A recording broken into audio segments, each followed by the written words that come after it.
বেনজির, জিয়া এবং সোহেলের সঙ্গে দুই নারীর তারকার অবৈধ সম্পর্ক ছিল।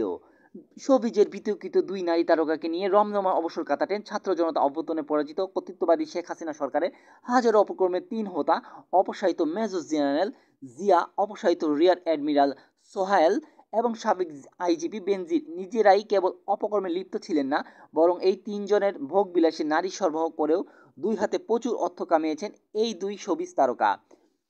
এখন পুলিশ রিমান্ডে থাকা চট্টগ্রামের বন্দরের সাবেক chairman rear admiral Mohammad Sohail আর সাবেক সেনা কর্মকর্তা মেজর জেনারেল জিয়াউর আহসান প্রতিদিনই মুখোমুখি হচ্ছেন জিজ্ঞাসাবাদে, ফাঁস করে দিচ্ছেন চাঞ্চল্যকর তথ্য।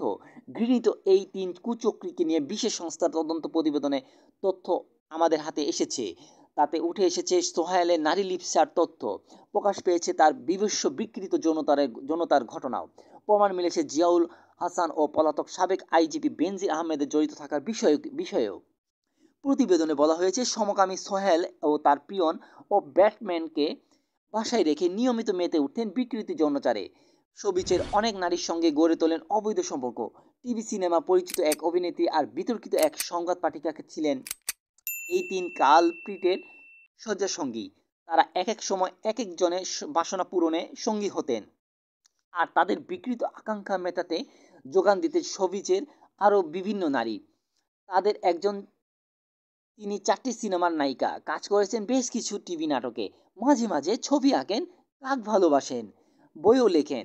চলচ্চিত্র পরিচালক, পিতার উত্তরাধিকারে বড়াই করেন চড়া গলায়।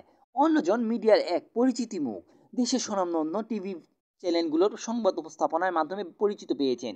কেরিয়ারের উপরে উঠতে হাসিনা সরকারের তাবেদারি করা এক জ্যেষ্ঠ সাংবাদিক সঙ্গে তার ছিল অবাধ মেলামেশা। কান পাতলে তার নানা অবৈধ কর্মকাণ্ডের কথা মিডিয়ায় পাড়ায় শোনা যেত। গোপনে নিয়মিত এই দুই তারকার সঙ্গে শারীরিক সম্পর্কে মিলিত হতেন সোহেল, সঙ্গী হতেন জিয়া ও বেনজির। নৌপরিবাহিনীর গাড়িতে তাদের আনা নেওয়া করা হতো। শুধু তাই নয়, কাজ হাসিল করতে মনোরঞ্জনের জন্য বড় বড় নেতাদের কাছে মডেল অভিনেত্রীদের পাঠাতেন তিনি। সব সময় মিডিয়া লোকদের সঙ্গে আড্ডা দিতেন সোহেল। তাদের কাছে তিনি সোহেল ভাই হিসেবে পরিচিত ছিলেন। তার অবৈধ কর্মকাণ্ড সম্পর্কে জানার পরও তারা সেগুলো প্রকাশ করতেন না, কারণ তারা মুখ বন্ধ রাখতে নিয়মিত উৎকোচ পেতেন।